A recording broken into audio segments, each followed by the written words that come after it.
皆さんこんにちは。今日はですね、プロボックスをこれから購入をしたいというふうに思ってる方に向けて、様々なグレード、何が違うのかっていうのをですね、解説をしていきたいというふうに思ってます。プロボックスユーザー目線で、ここはいいよ、ここはちょっと微妙だなとか、そういった部分をグレード比較みたいなところでお話ししていけたらなというふうに思ってます。価格の部分に関して言えば、一番高いグレードがこの F グレードで205万円ぐらいという形で、一番安いモデルが 1.3 リッターのガソリンモデルで153万円ぐらいというところで、一番高いものと一番安いもので、だいたい50万円ぐらいの差があるといったような形です。続いてハイブリッド車に関してちょっとお話をしますと、だいたい燃費はこんな感じ。はい。WLTC モードでリッター20を超えてくるような数字っていうのが記載されています。実燃費はここからマイナス3から4かなみたいなところで、私なんかはだいたい19ぐらいかなっていう高速中心に使っても19から20かなっていう感じです。で、ガソリンモデルに関して言えば、だいたい16から17ぐらい。なんで、実燃費そうですね。14とか、そういう感じなのかなっていうふうに思ってます。リッター5ぐらいは、ハイブリッドとガソリンモデルで違ってくるのかなといった形です。カラーは全部で4色種。色種じゃないか。4種ありますという形です。私はホワイトを一応選んだっていう形です。いつかね、全塗装をしたいからとりあえず白でいいかっていうところで白にしたっていう形です。で、私の友達はダークブルーマイカメタリックを買いましたという感じです。で、ここでちょっとカラーの部分で私の個人的な意見なんですけども、シルバーは一般的にその会社で使いますみたいなところでちょっと一回外させていただきますという形です。このままノーマルな状態で、いわゆるその商用車感があまり出ないのは、ブラックもしくは、ネイビーのダークマイカメタリックです。はい。全塗装をこれからベースにしていくっていうんだったら、どれでもいいと思うんですけど、白でいいんじゃないかなみたいな。ただ白をこれノーマルでこのままいくとめちゃくちゃ、車畜カーなんて言われてますけど、会社感がめちゃめちゃ出るんで、ノーマル白をそのままファミリー仕様で乗るっていうのは、ちょっと微妙なのかなっていうふうに、思ってます。ブラックとネイビーはもうそのままでも結構かっこいいと。ホイールだけ変えちゃえばもういい感じみたいなね、車になってます。ただし、私ちょっとこれは、友達がそのダークマイカメタリックを買ったから思うんですけど、一見じゃあもうこの色かっこいいからいいじゃんみたいな感じで、このダーク系のトーンを選んじゃうとですね、すごく汚れが目立ちます。はい。だから、こっち系の色にして、ダークマイカとかブラックにしてコーティングもいくよっていうんだったら汚れがね、大して目立たないと思うんですけど、私はコーティング白でしてないんですが、この私の友達が買ったダークブルーマイカメタリック汚れめっちゃ目立ちます。もうすぐ一気に汚れてきます。なので、結構その洗車好きの人にはいいと思うんですけど、洗車あんましないよ私っていう人たちは結構こっちのダークトーン買っちゃうと結構汚れが目立つのかなっていうところは、頭に入れといた方がいいかなっていうふうに思ってます。あと、プロボックスのこのホワイトなんですけど、これパールホワイトではないんですね。皆さんが普段見てる白のピカピカした車かっこいいよね白もっていう白とは違います。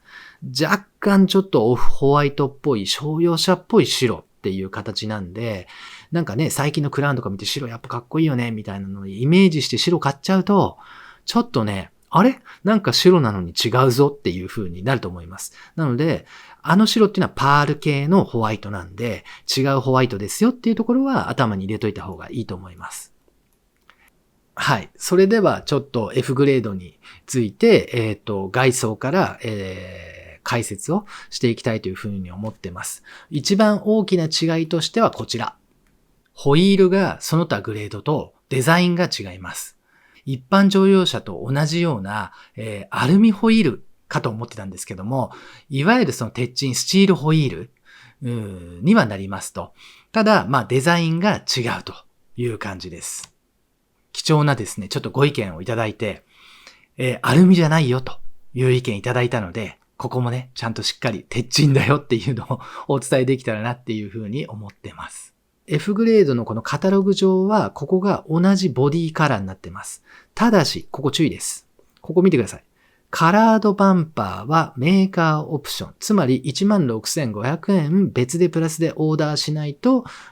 ここはカラードバンパーにはならないよっていうお話、ですと。F の今度内装の部分。ここがね、やっぱすごくいいんですよというところです。F は、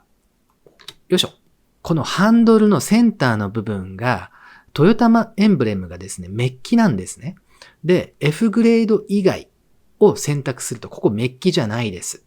ここが真っ黒になるんで、樹脂になるんで、若干安っぽく見えるかなっていう。私、GX を買ってて F ではないんですけども、そこはね、すごく私気になったんですね。やっぱなんかこの内装のここのトヨタエンブレムはシルバーであってほしいなと思ってたんで、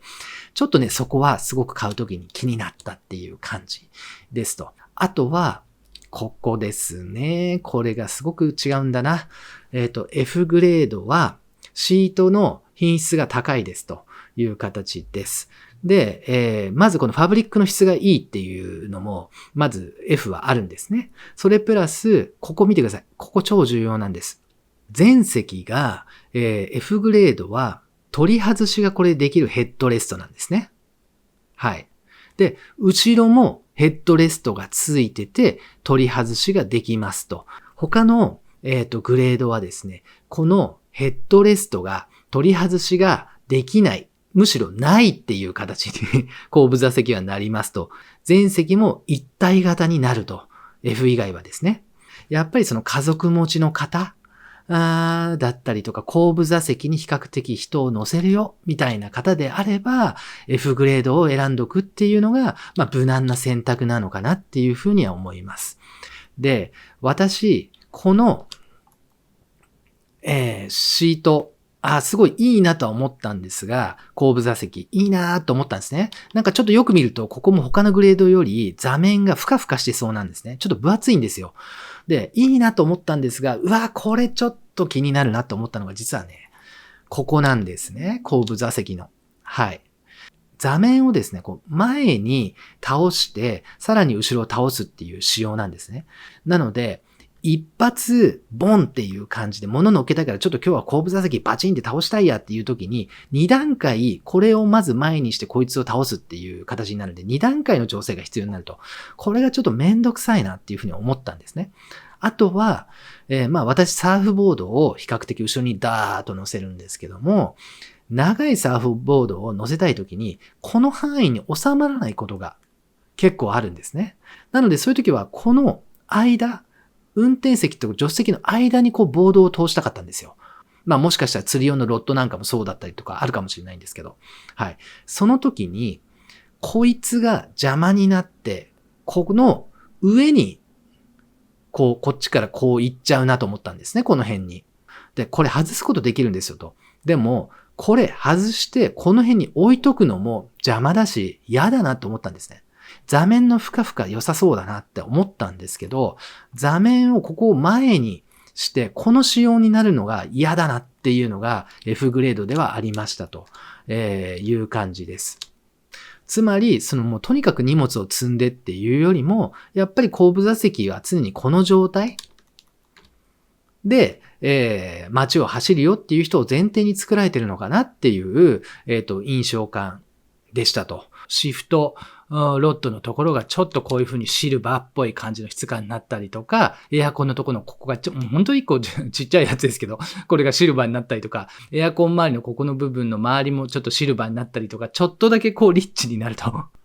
はい。それで、私ですね、これ、メッセージなんかもいただいて、これはね、絶対に F グレードを語る上で伝えておかなければいけないというところがあったんで、実は今日、追加で、撮影の方してますと、本当に貴重な意見ありがとうございました。これです、これ。ね。F グレードは、運転席から、前席と後席の、ウィンドウをですね、窓を開閉ができますと。ただし、F グレード以外はですよ、前しかできないんですね。つまり、F グレード以外を、選ぶとですね、後ろの席は後ろの席からぐるぐる窓を回して開けなければいけないと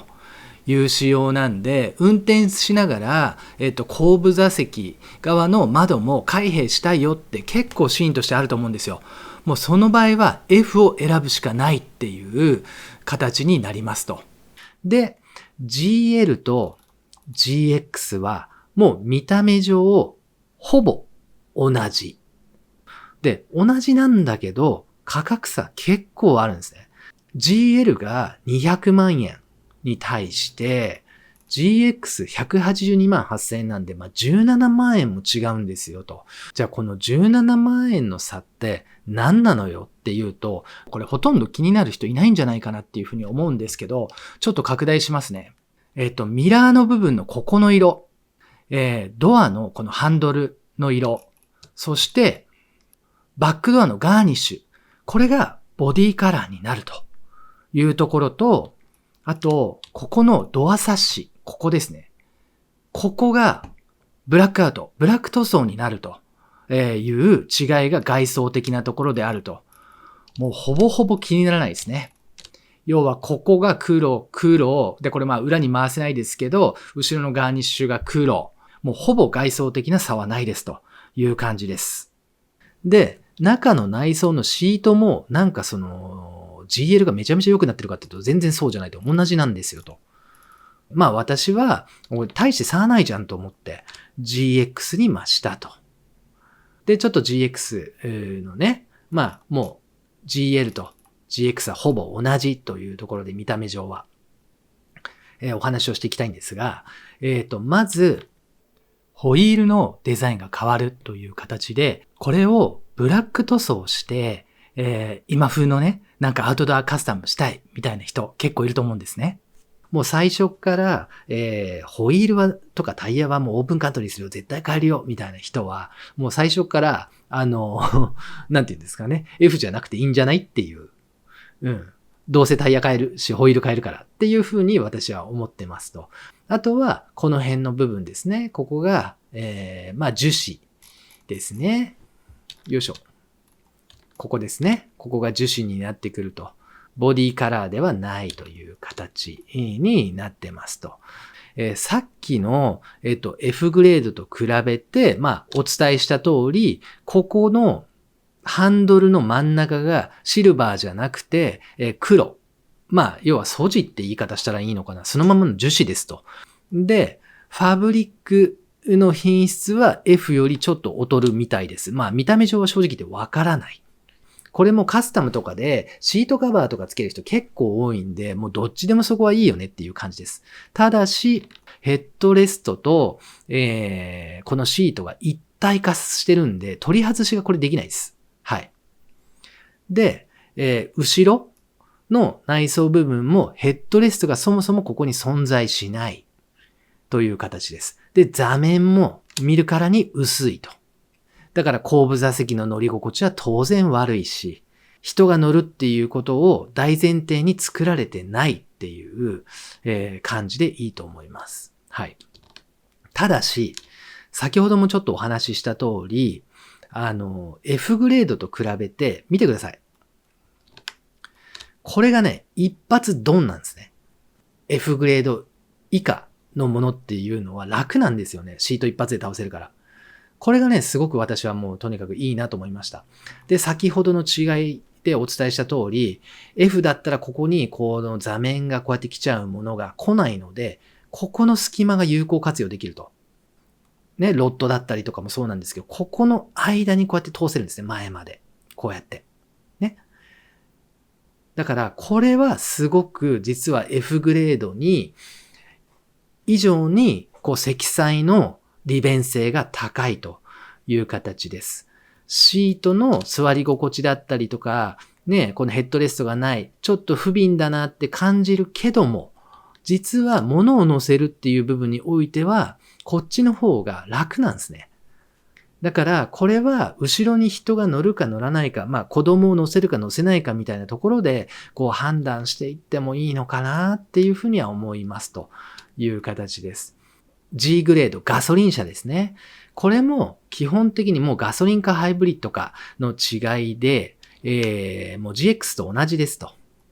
はい。ここのハンドルのここは、エンブレムは黒。ね。シートの後ろも、GX と全く同じ GL、GX と。っていう仕様になってます。なので、基本的に GL、GX とガソリンどっちにしようかなっていうところに関してはもう燃費性能で選んでいくっていうような、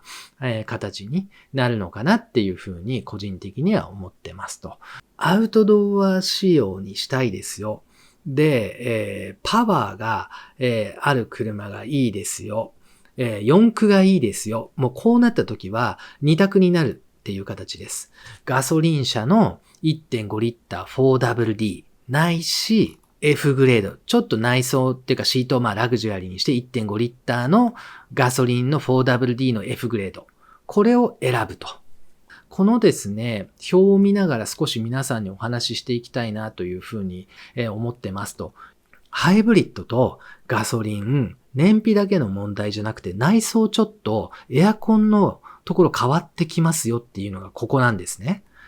ハイブリッド車に関して言えば、そのグレードに関係なく、全部このメーターが今風のスイッチになると。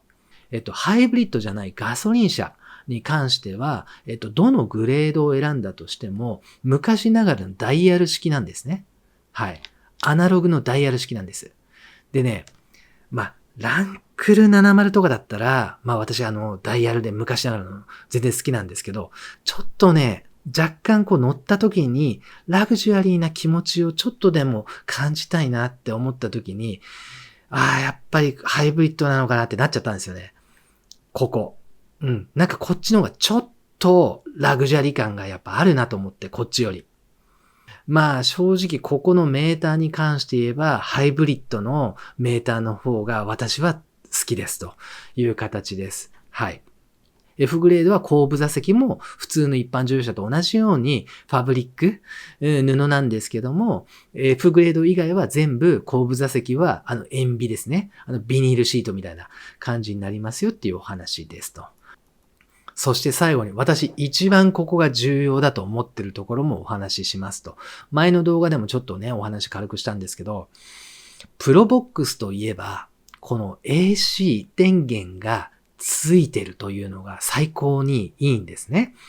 で、これ実は全部のグレードについてないんですね。はい。F グレードと GL グレード、そしてこのガソリンの G グレードのみに最初からこの AC はついてます。これ、皆さんキャンプとか行った時に、ちょっと軽く AC 電源取りたいっていう時あるじゃないですか。この AC が GX についてないというところが、私も本当にね、買う時に知らなかったんですけど、オプションで付けられるんですよ、GX にこのアクセサリーコンセント。もうこれはマスト。何が何でもマストで GX 買う人は付けた方がいいです。もう私一番 GX 買って後悔したのがこれを付けなかったことなんで。これあるとね、ほんと便利ですよ。もうこれはね、トヨタさんも最初から AC だけはもう全部につけといてと。ね、こんな細かい GX はついてないよなんてところね、見てないですよ、ユーザーは。GX を買いたいという人はもうマストでオプションで12,000円ぐらいだったと思うんで、つけてくださいというような感じです。はい。これが主要装備の一覧表になってます。カラードバンパーにしたい場合、フロントのコーナーの部分とリアの部分ですね。先ほどもお話ししましたけど、あれは F グレードしかできないですよと。だから、バンパーが黒嫌だっていう人は、これオプションで絶対つけなきゃダメですよっていうお話ですというところです。もう主要なところだけちょっとお話をしていきたいというふうに思ってますと。はい。で、リアのフォグランプは基本的にそんなに必要ないのかなっていうふうには私は思います。で、ここですね。私が見過ごした、ね、何度もしつこくて申し訳ないんですけど、アクセサリー、コンセント。ね、これ GX だけが、ここの GX グレードだけが AC 電源がつかないんで、もうこの12,100円、これ絶対ケチらないでつけた方がいいですと。GL と GX のね、細かい違いっていうのはね、こういうとこなんですよ。AC 電源がついてる、ついてないとかね。はい。で、ちょっとここのオプションね、ちゃんと見といた方がいいんですね。これ、要は後部座席がもうバターンじゃなくて、ちゃんと後部座席の快適性を上げたいけど、F グレードじゃなくてもいいよねっていう人に向けて、ここのオプションは非常に注目ですと。前席に関しては先ほどお話しした通り F グレードとそれ以外で変えることはできないんですが、リアの後部座席に関しては快適性をF グレード以外でも上げることができるんですね。しかもわずか 14,300 円です。F グレードと同じですね、リアシートの構造を GL、GX、G グレードでもできると。分離式のヘッドレストにできるよという形です。家族持ちで後部座席に子供たちを乗せたり人を乗せたりもしますよみたいな。だけど F じゃなくていいよねみたいな人であれば、このリアシートをつければ後部座席 F と同じね、形になりますよと。ヘッドレストがついてきて脱着できるタイプになりますよっていうのは非常にここ重要なオプションになってくるのかなっていうふうに思います。で、最後に、ちょっとですね、寒冷地仕様についても少しだけお話ししたいと思ってます。北海道に住まわれている方なんかは最初からもうこちらの寒冷地仕様っていうのが標準装備っていう形に、なってるみたいです。で、なんていうんですかね、雪が降ったり積もった時に、ちゃんと雪が溶けたりとか、あとワイパーの強度がですね、強かったりとか、ミラーにですね、ヒーターが入ってて、雪が溶けやすかったりとか、そういった仕様が北海道の方っていうのは標準装備になってて、そうじゃない方で、例えばスノーボードで、寒い土地に冬はしょっちゅう行くよ、みたいなですね、方だったりとかは、こういったオプションが選択できるといったような形になってます。本日は、どれがそのプロボックスで一番いいよっていうお話では本当に全くなくて、なんかそのスタイルに合わせて、皆さんね、選んでいった方がいいですよと。この動画が少しでも皆さんの参考になればというふうに思って、撮らさせていただきました。今後もですね、ちょっと解像度を上げて、プロボックスをですね、リサーチというか、ご紹介もしていけたらな、なんていうふうに思ってますので、ぜひ、チャンネル登録、そしてグッドボタンの方ですね、お願いできたらというふうに思ってます。本日もありがとうございました。それではまた。プロボックスと私、湘南の朝焼け、千葉のリーフも茨城の